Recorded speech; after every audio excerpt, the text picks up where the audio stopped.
Астана эл аралык каржы борбору бул ааламдык деңгээлдеги жаңы финансылык хаб. Бул жерде алдыңкы технологиялар чогултулуп, жөнгө салуунун акыркы ыкмалары колдонулат. Англис укугу жана эл аралык арбитраж ийгиликтүү киргизилген. Эл аралык каржы борбору программасынан көрүңүздөр.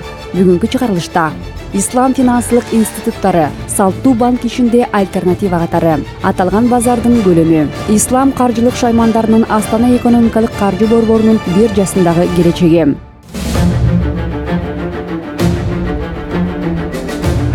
Европалык жана америкалык каржы базарларынын жагылуусу өнүккөн өлкөлөрдүн экономикасына дайыма болуп турган башаламандык. Казакстан топ менеджменттин каражатты тартуунун жаңы булактарын издөөгө аргасыз кылууда. Чыгышка бурулуу өлкөнүн заманбап экономикалык саясатынын жаңы тренди. Азыр ал каржы тартуу үчүн негизинен Кытайдын базарына чыгуу катары кабылданууда. Бирок Казакстан постсоветтик өлкөлөр ичиндеги мыйзамдык базаны түзөтүү багытында иштеп баштаган ислам каржыландыруунун жумуш иштөөсү үчүн укук шарттарды түзүү багытында иш алып барган алгачкы мамлекет. 2008 жылы парламентте алгач рет исламдык каржыландыруу боюнча мыйзам долбоору киргизилген. 2009 жылы бирдин айынын 12-си тийиштүү мыйзам кабыл алынган. Документ ар тараптандырууга, ислам банктарын ачууга, исламдык инвестициялык корлорду ачууга, ислам баалуу кагаздарын чыгарууга жана жаңы банк өнүмдөрүн чыгарууга мүмкүндүк берди. Мы уже в СНГ являемся лидерами в данной отрасли, так как Биз эми КМШда аталган тармак боюнча лидер болуп эсептелебиз. 2009 жылы Казакстан Республикасынын мыйзам чыгаруу актыларындагы өзгөрүүлөр кабыл алынган жана 2010 жылы Бириккен Араб Эмирлиги менен Казакстан Республикасынын ортосунда өкмөт аралык келишим боюнча аймакта алгачкы ислам банкы ачылган. 2012 жылы Казакстан өнүктүрүү банкынын Казакстан квази мамлекеттик шарият менен берилген укук кабыл алынган.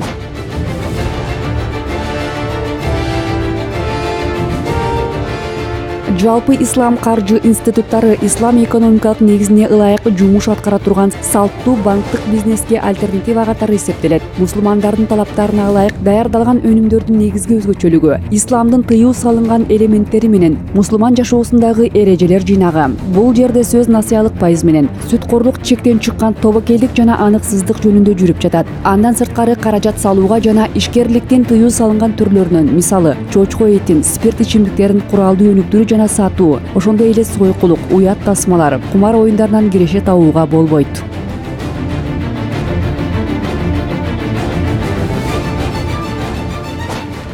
Исламдык каржылоо бир нече принциптерге негизделген. Биринчи бул пайыздардын жоктугу, экинчиси иштин баары контракттык негизде түзүлгөн. Үчүнчүсү ислам каржысы бир гана ислам дүйнөсүндө эле иштебестен батыш өлкөлөрүндө да иш жүргүзөт. Мисалы Улуу Британия ислам банк эсептерин башкаруусунун өнүгүүсү үчүн эң сонун өлкө. Башка өлкөлөрдө да көптөгөн инвесторлор жана ислам каржысынын кызматтарынан колдонуучулар бар.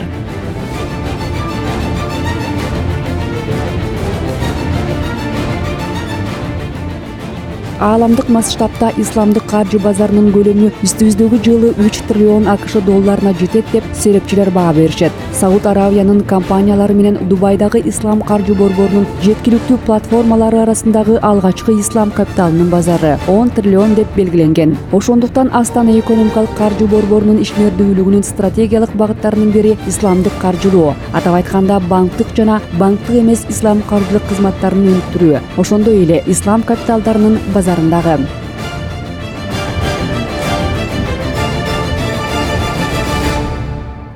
Это инициатива президента по становлению Казахстана и Астаны, в частности, хабом исламского финансирования в нашем регионе. Бул Казакстандын өнүгүүсүндө президенттин демилгеси менен аны менен бирге Астана биздин аймактагы ислам каржылоо борбору болуп калды. Ислам каржылоосу биздин аймакта эле эмес, дүйнө жүзүндө жогорку өсүү көрсөткүчүнө ээ. Ислам каржылоосунун активдери дүйнөнүн баардык каржылык индустриясынын 1% түзөт. Ислам каржылоосунун 2 маанилүү өсүүсү бул базар Казакстанда дагы өнүгөт дегенден кабар берет. Этот рынок будет сильно развиваться. Казакстанда исламдык каржылоонун таанымал болушун төмөндөгүчө түшүндүрсө болот. Мусулмандык коомдоштук өлкөлөрдүн этникалык каржылар трендин ээрчүү менен таанылды. Серепчилердин айтымында Астана экономикалык каржы борбору КМШда жана Борбор Азиядагы аймактык ислам каржылоо борбору болуу үчүн баардык керектүү ресурстарга ээ. Ошондой эле АЭКБ ислам каржылоо институттарын топтоо үчүн жаңы орун болушу керек. I really do think that not only in Kazakhstan but in the region There is a need to develop a financial market, set of financial services. Мен бир эле Казакстан эмес, жалпы эле аймак каржылык борборго муктаж болуп турат деп эсептейм. Алар капиталдар базары, ислам каржысы, финансылык технологияларды жөнгө салуу сыяктуу багыттар менен шайкеш келмек. Бул экономиканын өнүгүүсүн тездетип, башка дүйнөлөргө жакын болуу мүмкүнчүлүгүн бермек. Be better connected with the rest of the world.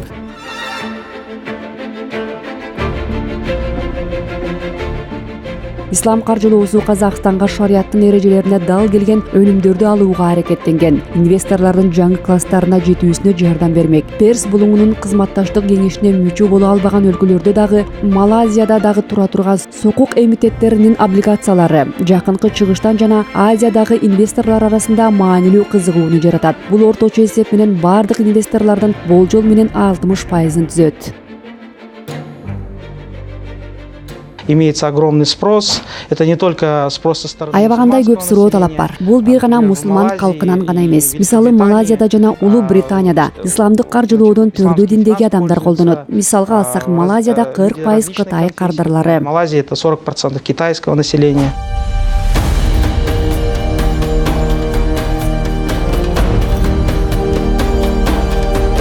Азыркы мезгилде көптөгөн өлкөлөрдүн фондулук базарлары белгилүү бир кыйындыктарды сынап көрүп жаткандыктары сыр эмес. Ал кыйынчылыктар эркин акча агымдарынын көлөмүнүн кыскарышына байланыштуу жана фондулук биржанын катышуучуларынын санын чектөө менен. Ошондой эле дүйнөлүк биржада жеке оюнчулардын ишмердүүлүгүнүн туруксуздугу. Ушуга байланыштуу бүгүнкү күндө эл аралык акциялар менен облигацияларды жигердүү каржылаган болжол менен 200-250 мусулман фонддору бар. Ислам фондулук базары кызыгуучулук жаратат, бирок шарият сүткордукка тыюу салат. Салттуу белгиленген кирешелүүлүгү менен салттуу облигациялар жараксыз. Сукук каржылаган иш-чарадан түшкөн пайданын эсебинен кепилденбеген кирешени камсыздайт. Тагыраагы максаттуу. Көпчүлүк инвесторлор сукукту ислам облигациясы катары которуп жаткандыгына карабастан, ислам сак классикалык доорунда мааниси боюнча европалык чек дегенге жакын. Ал шариятка туура келип, табылган ар бир документтелген келишим же укуктарды, милдеттерди же каражаттарды билдирген. Кирешелүүлүк европалык баалуу кагаздардан айырмаланып, бөлүнгөн активдерди, кызмат көрсөтүүлөрдүн же каржыланган долбоорлордун ишмердүүлүгүн колдонуудан түшкөн пайданын эсебинен курулат.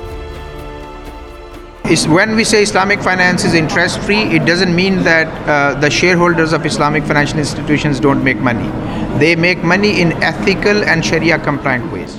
Эгер биз ислам каржылоосу пайдасыз деп айтсак, анда акционерлер киреше табышпайт дегендик эмес. Алар кирешени шариаттын мыйзамдарына ылайык алышат. Бул жерде адептин принциптери башкы ролду ойнойт. Анткени кызматташтык кардар менен каржылык уюмдун ортосунда болуп жатпайбы. Cooperation going on between ethical movement in finance and Islamic finance. Сукуктун пайда болуусуна чейин ислам каржылык өндүрүмдүүлүк сызык кайра кайталанып сатыла тургандай азыкты бере алган эмес. Сукук ислам инвесторлорунун көз карашында эң мыкты же идеалдуу курал. Анткени ал кайталанган базарда сатыла турган чыныгы активдердеги үлүш жана түз карыз болуп эсептелбейт. Ошондой эле сукуктун эмитенттери болуп, шариятка каршы келбеген ишмердүүлүктөгү эмитенттер жана компаниялар эсептелиши мүмкүн.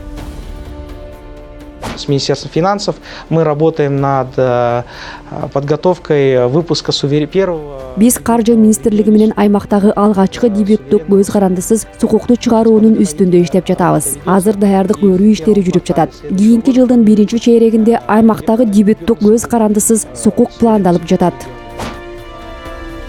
Баалуу кагаздардын укуктуулук базары боюнча ой мусулман коомчулугундагы шарияттын көз карашы менен бөлүнөт. Кээ бир окумуштуулар баалуу кагаздарды базарга киргизүү мүмкүнчүлүгүн жокко чыгарат. Себеби ал исламга тааныш эмес. Башкалар тескерисинче бул институттун экономиканын өнүгүүсү үчүн абдан маанилүү экендигин түшүнүшүп, анан киргизилүүсүнө жана баалуу кагаздар базарынын өнүгүүсүнө колдоолорду көрсөтүшөт. Анткени бул базарлардын негизги аткара турган милдети ашыкча каржы бар уюмдардан бөлүнгөн каражаты аркылуу бизнести каржылоо, исламдын принциптерине каршы келбейт. Бүгүнкү күндө фондулук биржалар мусулман өлкөлөрүндө уруксаат берилген. Бирок бул соода ыкмалары шариаттын негиздерине дал келет дегендик эмес. Коммерциялык банктардын көбү мусулман өлкөлөрүндө бул ислам тарабынан насиялык пайызды колдонбойт деген факты менен түшүндүрүлөт. Шариятка туура келген баалуу кагаздарды тандоо, алар менен андан ары иштөө үчүн ар түрдүү мамлекеттерде аларды ар түрдүү органдар чыгарат. Мисалы Малайзияда бул ишмердүүлүктү борбордук банк жүргүзөт. Ал эми башка өлкөлөрдө жеке мекемелер берди.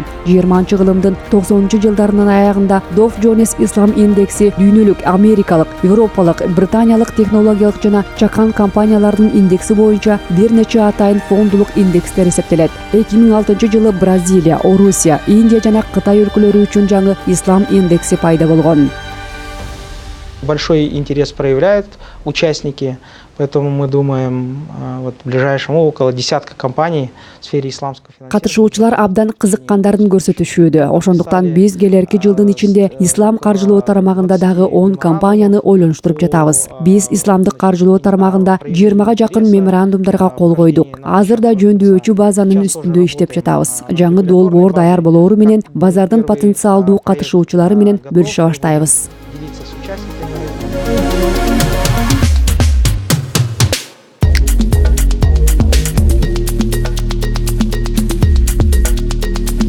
Кадимки акциялардан айырмаланып, артыкчылык акцияларын ислам банктары ала алышпайт. Бул анткени шарият тыюу салган артыкчылык акциялары алдын ала аныкталып өлчөнгөн киреше менен байланышкан. Баалоо иретинде мусулман аалымдары артыкчылыктуу акциялардан түшкөн пайданы алдын ала аныкталган үлүшкө негизделген басымдыкты тартуулады. Тактап айтканда, дивидендтик укук артыкчылыктуу концепцияларды пайдалануу менен чыгарылат. Ушул артыкчылыкка негизделген артыкчылыктуу акциялардан бар болгону бекитилген төлөмдөрдүн өлчөмү эмес, пайда үлүшүнүн гана аныкталгандыгына байланыштуу, шариятка каршы келбейт. Бул жөн гана артыкчылыктуу акциянын ээси ала турган жылдык дивидендтердин суммасын билбейт дегенди билдирет. Ал эми алардын өлчөмү компаниядан алынган кирешеге негизделет. Ушундай негизде чоң киреше акционерлер үчүн жогорку дивидендтерге айланат.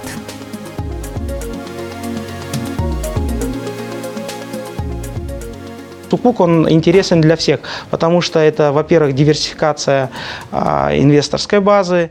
АЭКБнын аянтында өзүнүн өкүлчүлүктөрүн ачылуусунда исламдык каржылоо тармагында кеңеш берген каржылык жана каржылык эмес уюмдардын кызыгуусу пайда болот. Андан соң биздин базарга жана КМШ базарларына андан ары АЭКБ аянты аркылуу кирүүгө кызыктар.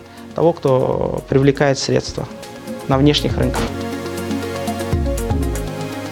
Сукук үчүн жайлуу шарттарды түзүү максатында эл аралык каржылык борбордо АЭКБ атайын департамент түзүлгөн. Ал ислам баалуу кагаздарын жана ислам инвесторлорунун алдында жылдырууга адистештирилген. Бүгүнкү күндө өлкөдө исламдык баалуу кагаздардын чыгарылышы үчүн кандайдыр бир тоскоолдуктар же мыйзамдар жок. Албетте Казакстан үчүн сукук базары инвестициялардын агып келүүсүн чачыратуу жана дүйнөлүк каржы коомдоштугуна Казакстандын интеграциясы, ошондой эле Алматы шаарынын аймактык каржы борбору катары позицияларын бекитүү планында кызыгуусун билдирген.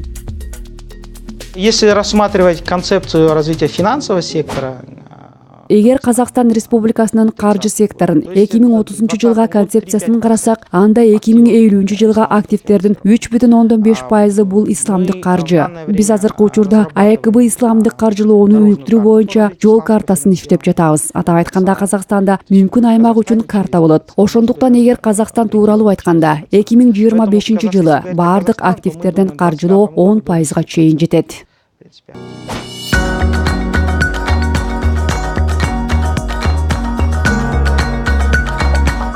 Сукук базары ургалдуу өнүгүүдө, инвесторлор дагы эмитенттер да чоң кызыгууну жаратууда. Сукук өзүнүн жашоо жөндөмдүүлүгүнө, орто жана узак мөөнөткө инвестицияларды тартуунун ири инвесторлор базасын альтернативдик каражат катары далилдеди. Серепчилердин айтымында, келечекте ислам каржылоосунун ушул сегменти 10-20 жылда ааламдык каржы базарында сезилерлик үлүшкө ээ болот. Ушуга байланыштуу бир катар европалык өлкөлөр бул сценарийди алдын ала көрүп, анын өнүгүүсүнө жана бул базарда бекем бекитүү үчүн баардык күчүн салууга кызыктар. Казакстандагы Астана эл аралык каржы борборунун аркасында четте калган жок. В рамках работы, подготовительной работы мы сейчас разрабатываем целый свод регуляторной базы. Даярдоо жумуштарынын алкагында биз азыр жөндөочү базанын толук жыйнагын иштеп чыгуудабыз. Бул Азия өнүктүрүү банкынын техникалык жардамдарынын алкагында жүрүп жатат. Эксперттик кеңешти түзүү биздин планда турат. Ошондой эле жыйынтыкты билим берүү программасына киргизүүнү пландоодобуз. Акыркы жыл ичинде жакынкы чыгыш өлкөлөрүнүн бир катарына чоң бет ачаарларды жасадык. ислам өз ара фондулук базары ааламдык каржы системасынын эң тез өскөн багыттарынын бири. Ошентсе да негизинен жалпы фондулук индустрия менен салыштырмалуу ислам фондулары дагы деле өсүүнүн жана өнүгүүнүн баштапкы баскычында. Алардын көпчүлүгү 1-10 жылдыктан аз, бирок алар жаш индустрия үчүн жетишээрлик деңгээлде ар түрдүү. Ошондуктан серепчилер АЭКБнын иши бул багытта сөзсүз ийгиликтүү жана келечектүү болот деп эсептешет.